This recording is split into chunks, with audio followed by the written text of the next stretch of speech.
حسين حسين. اعوذ باللہ من الشیطان الرجیم بسم اللہ الرحمن الرحیم الحمد لأہلہ والصلاة علی اہلہا. اما بعد، نجاح میڈیا کے ناظرین، السلام علیکم ورحمۃ اللہ وبرکاتہ. عید سعید غدیر ختم ہو چکی ہے.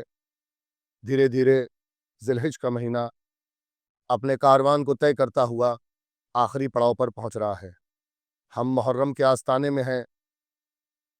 ہم چاند رات سے لے کر 2 مہینہ 8 دن تک مسلسل مجلسیں برپا کریں گے، مسلسل عزاداری کریں گے، مسلسل جلوس نکالیں گے، مسلسل شبیہیں برآمد کریں گے.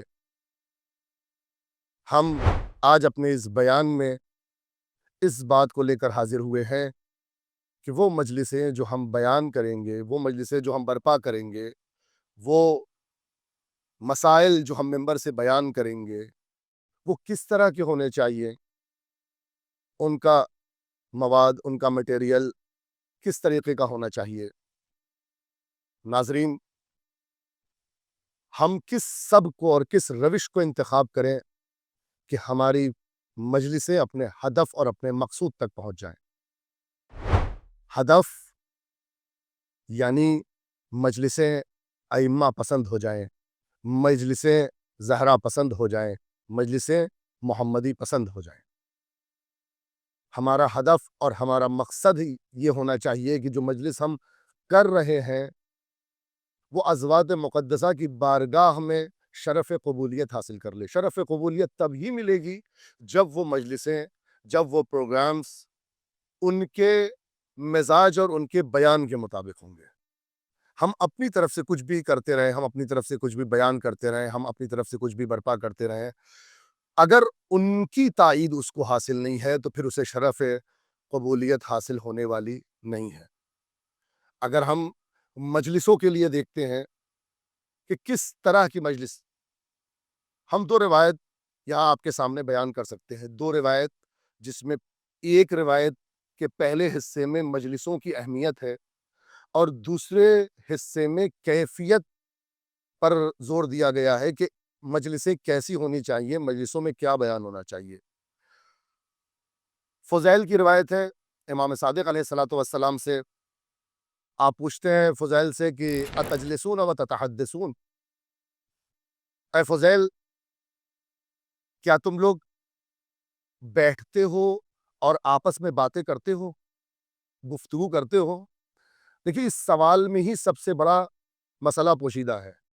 اس کا مطلب یہ ہے، اسی سے ملتی جلتی حدیث امام باقر علیہ الصلوۃ والسلام سے ہے جہاں آپ فرماتے ہیں قلتم ما شئتم، جو چاہتے ہو وہ کہہ لیتے ہو. اس کا مطلب یہ ہے کہ شیعوں پر جو زمانہ ہے وہ ایسا زمانہ ہے کہ شیعہ ایک جگہ آسانی سے جمع نہیں ہو پاتے ہیں.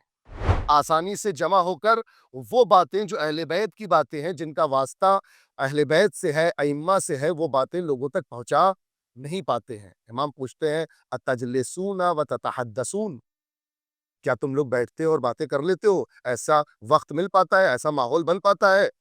فضیل فرماتے ہیں نعم جعلت فداکا، میری جان آپ پر قربان، بالکل ہم ایسے مواقع فراہم کرتے ہیں، ہم ایسی مجلسیں کرتے ہیں. میں آج کی زبان میں، سادی زبان میں کہوں، ہم ایسی مجلسیں کرتے ہیں جس میں ہم جمع ہوتے ہیں اور گفتگو کرتے ہیں، باتیں کرتے ہیں.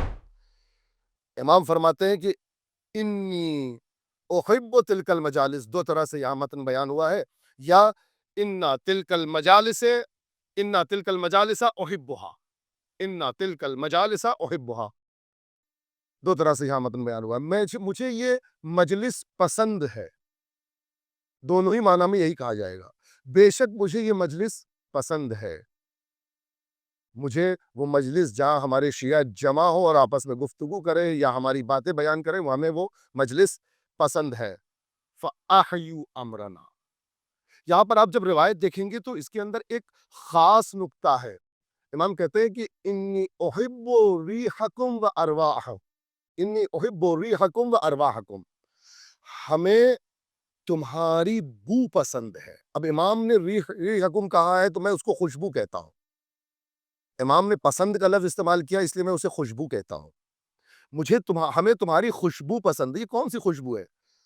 روایت یہ کہتی ہے کہ جب کچھ چند لوگ جمع ہو جاتے ہیں وہاں سے پسینے کی بو اٹھتی ہے، تو جو پسینے کی بو اٹھتی ہے شیعوں کی، اگر وہ باہدف ہو تو پھر امام پسند ہے۔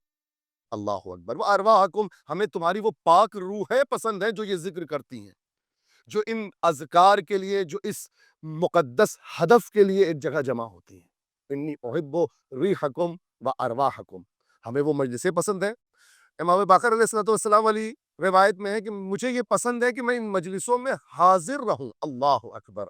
اگر اب یہاں سے ہم ایک استدلال کرتے ہیں، ہم سے سوال ہوتا ہے کہ کیا ائمہ ہماری مجالس میں آتے ہیں؟ کیا ائمہ ہماری مجالس میں شرکت کرتے ہیں؟ اگر پانچواں امام یہ کہہ رہا ہے کہ مجھے پسند ہے کہ میں ان مجلسوں میں تمہارے ساتھ شرکت کروں، تو اس کا مطلب یہ ہے کہ ہمارے آخری امام کو بھی پسند ہے۔ ان کے اوپر پہرا تھا، وہ مجلسوں میں نہیں آ سکتے تھے، لیکن ہمارے آخری امام کے اوپر کوئی پہرا نہیں ہے، وہ ان مجلسوں میں شرکت کر سکتے ہیں۔ اگر باقر آل محمد کو پسند تھا تو مہدی آل محمد کو بھی پسند ہے کہ وہ ان مجلسوں میں آئیں، اور انشاءاللہ ضرور ہماری مجلسوں میں آپ آتے ہوں گے۔ اس کے بعد کہتے ہیں کہ فرحم اللہ من احیا امرنا، اللہ اس شخص پر رحم کرے جو ہمارے امر کو زندہ کرتا ہے۔ دیکھیے شرط مجالس کی یہاں پر ہے، احیا امرنا، جو ہمارے امر کو زندہ کرتا ہے، احیا امرنا، جو ہمارے امر کو زندہ کرتا ہے، جو ہمارے باتوں کو زندہ کرتا ہے، جو ہماری تعلیمات کو زندہ کرتا ہے۔ امام رضا علیہ السلام کی وہ تیسری روایت ہے جس میں امام فرماتے ہیں کہ رحم اللہ عبدا احیا امرنا، پروردگار اس بندے پر رحم کرے جو ہمارے امر کو زندہ کرتا ہے۔ فوراً راوی نے بڑھ کے پوچھ لیا، عبدالسلام ہروی ہے، فوراً بڑھ کر پوچھ لیتے کہ مولا فکیف یحیی امرک، آپ کا امر کیسے زندہ ہوگا؟